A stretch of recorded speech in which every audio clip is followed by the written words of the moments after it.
Right, I'll hand over to David now. David Firman, who has come to update us on the grower collaboration project. David is head of NIAB CUF, who do an awful lot of work, as already been indicated, for AHDB Potatoes, and this is a very long programme you can summarise for us. Okay. Thank you, David. Thank you, Phil, and good morning, everyone.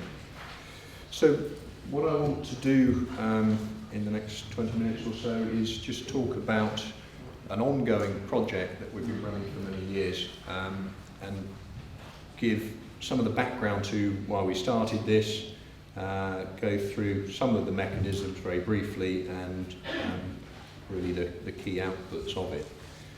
And the rationale for this programme of work really came out of making some of the findings which we've been involved in research more accessible to growers, because we produce various documents, and Phil's referred to some of the scientific reports already.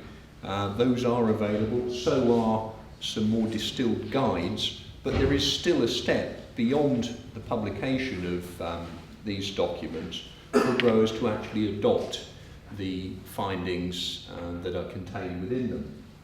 And often it's by working with growers over a period of time that the confidence to be able to adopt these is better appreciated and engaged with.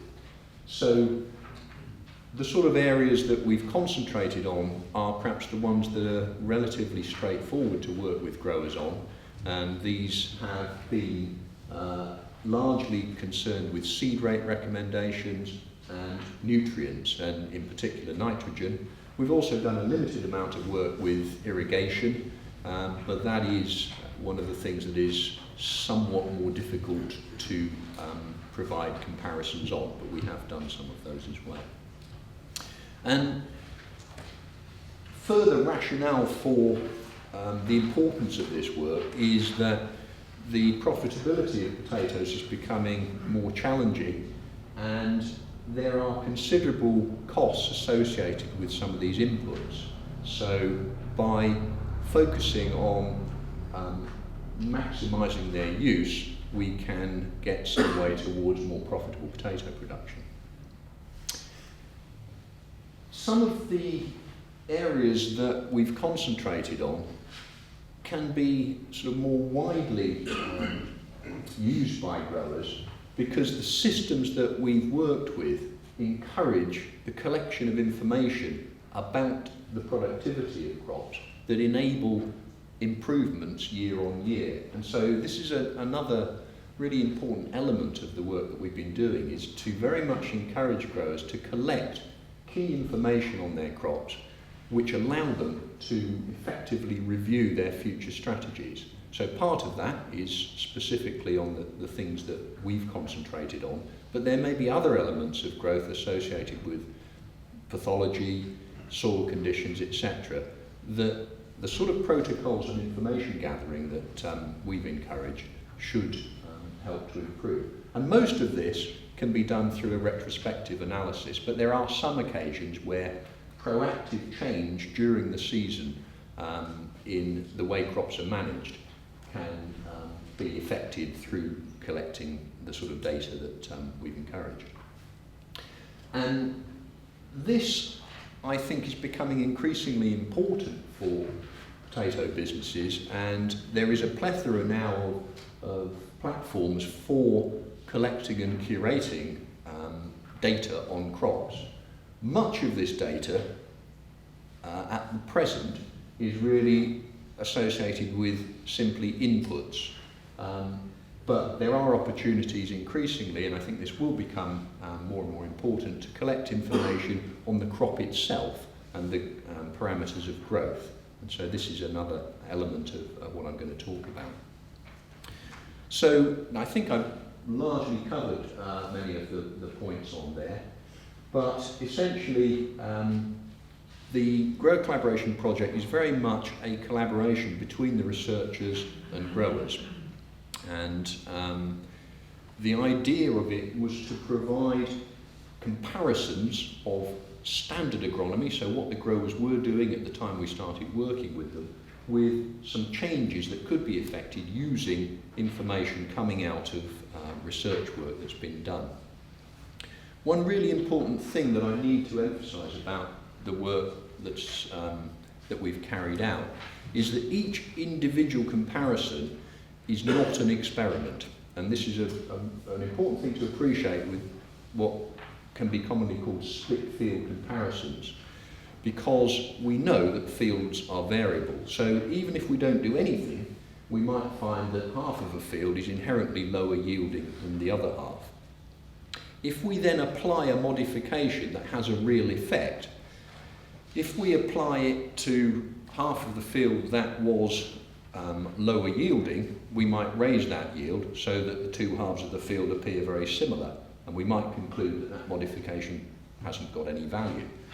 We might also apply it to the area of the field that's already higher yielding, and we might think, wow, this is a miraculous breakthrough. Now in practice, neither of those are true.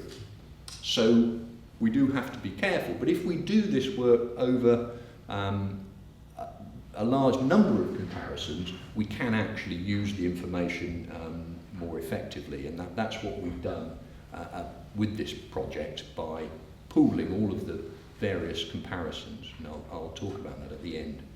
And that's just really to reiterate some of the variation. This is actually one of James's fields, data from his yield monitoring harvester, showing huge differences in yields in different areas of the field.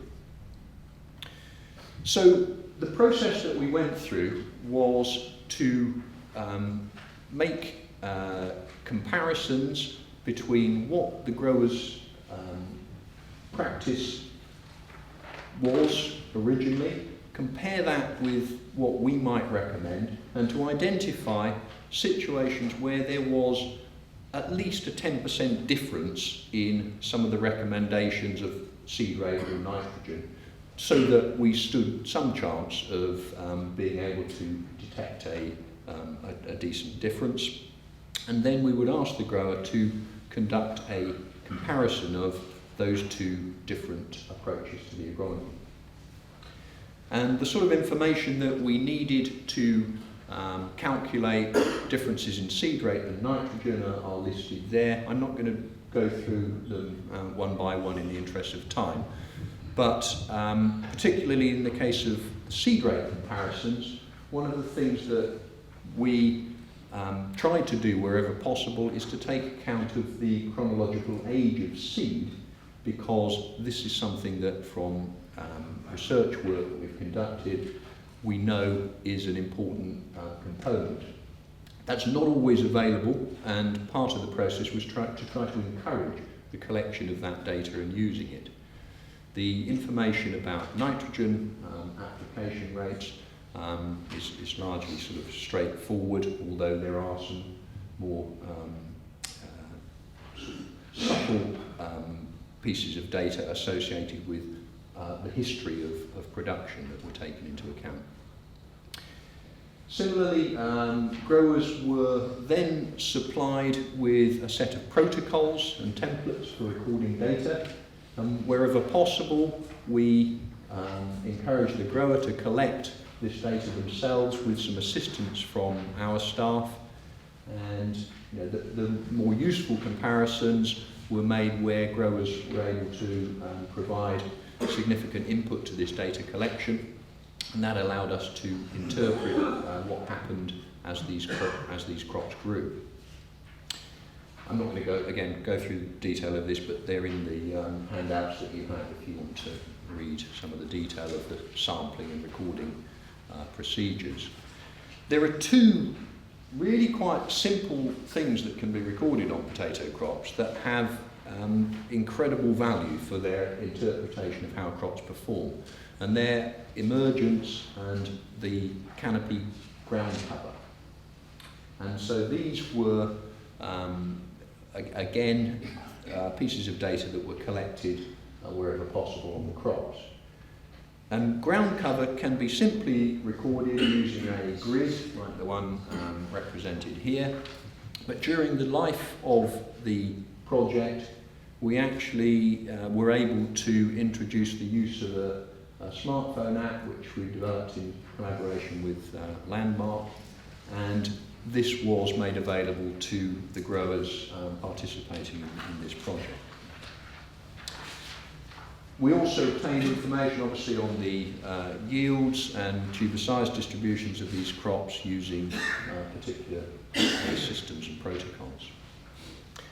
This slide just gives you a snapshot of the growers that we worked with, and generally what we tried to do is work for a period of 3 seasons, and what we found, which was encouraging, is that generally by the end of that period of working with growers, it was becoming harder and harder to find comparisons where our modified agronomy was 10% different from their plan. So, indicating that they were beginning to adopt the sort of changes that we were suggesting. And that really was very much the rationale of the project. So what I want to do now is just take you through a couple of examples of the seed rates and nitrogen modifications to give you a flavour for the sort of results that we found. And first of all, this is an example of a crop of Lady Rosetta. So here we've got information about the seed size and its age and the specification of the crop. And you can see that there is quite a big difference between the planned planting density and the modified recommendation coming out of research work that we've done with this variety. And the next slide just shows you the ground cover development of these 2 crops. And in this case, even though we've made quite a substantial reduction in the plant population, that's had negligible, if any, impact on the development and persistence of the canopy. So clearly the plant populations are sufficiently high, they're already optimising that development. What we expected, and the data show, is that by reducing the plant population, we've reduced the stem population and therefore the tuber population. And the result of that is that although there's negligible difference in the gross yield between these 2 crops, there are fewer tubers, and therefore we have less of the yield in smaller size grades. So our yield greater than 40 millimetres is numerically at least greater for the modified seed rate. So not only in this case have we reduced the cost of seed, but we've increased the marketable yield. The other thing that we often find, and this is an example of this, is that what growers set out to do is not necessarily what they achieve in practice. And so sometimes we had situations where we set up a comparison, but the achieved plant populations from the standard crop ended up very similar to our modified intended crops. And this tends to be the case that where there are differences in what is achieved and what's planned, often the achieved density is lower than what growers set out to achieve. So those sort of comparisons we had to exclude from our analysis of how things performed over the whole course of the programme. The other example I just want to show you is, in this case, a crop of Maris piper. So for this one, the target specification is for a very high proportion of large tubers in the Baker fraction.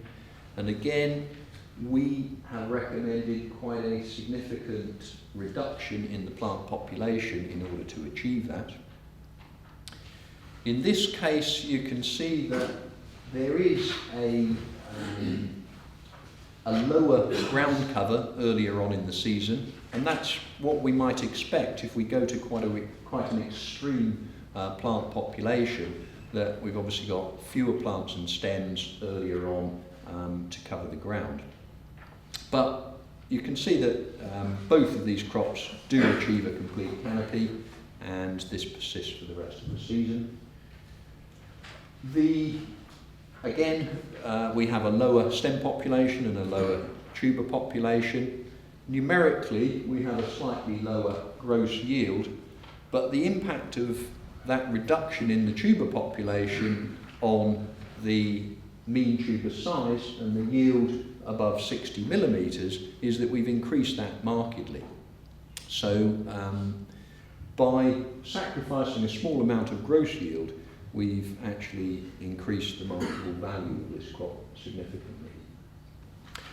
I now want to move on to just a couple of examples of nitrogen comparisons, and the first one is an example of a relatively low yielding crop where, despite the low yield expectation, the grower was intending to put a very high rate of nitrogen on to this crop in the sort of expectation that this could overcome some of the difficulties in producing a significant canopy.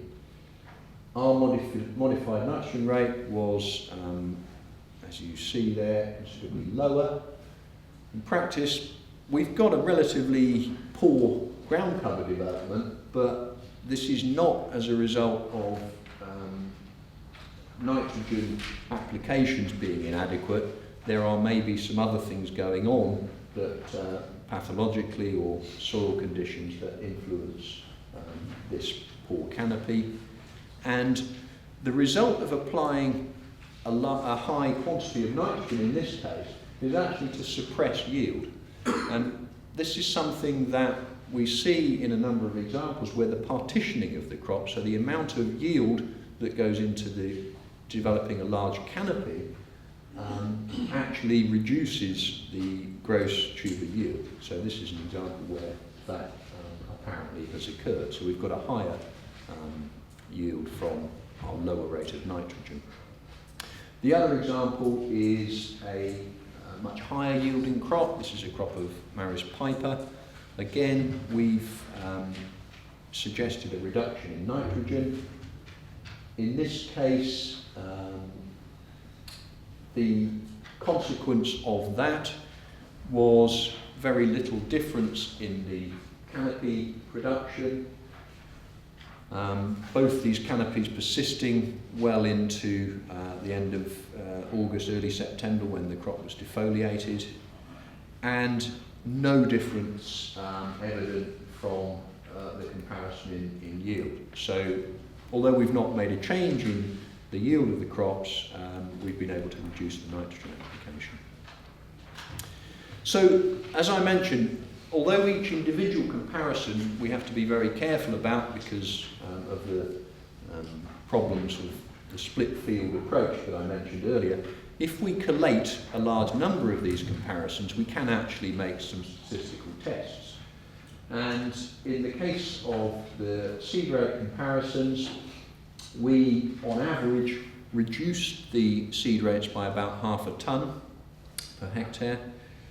That had negligible, if any, effect on the gross yield, but the marketable yield above 40 millimetres was numerically at least slightly higher. Statistically, there is actually no difference there. The margin, again, was numerically greater from our seed rate changes. In the case of the nitrogen comparisons, the average reduction in nitrogen was about 30 kilos per hectare. That was associated with an increase in gross yield and quite a significant increase in the margin over seed and nitrogen costs. So in this case, statistically significant differences in the margin. So what we've done during the Grower Collaboration Project is encourage the adoption of practice coming out of our research findings, and this is something that there are opportunities to continue to demonstrate using the platform of the Strategic Potato Farm, and we did a little bit of this last year with James Dawes' collaboration, and there are opportunities going forward to use this sort of approach not only on seed rates, nitrogen irrigation, but some of the other elements of research practice that can be used to the advantage of growers. And and I hope that this is going to be useful in the coming years. I'd just finally like to acknowledge particularly Mark Allison and all the collaborators who were involved in the project, and the research team and AHDB for supporting this work.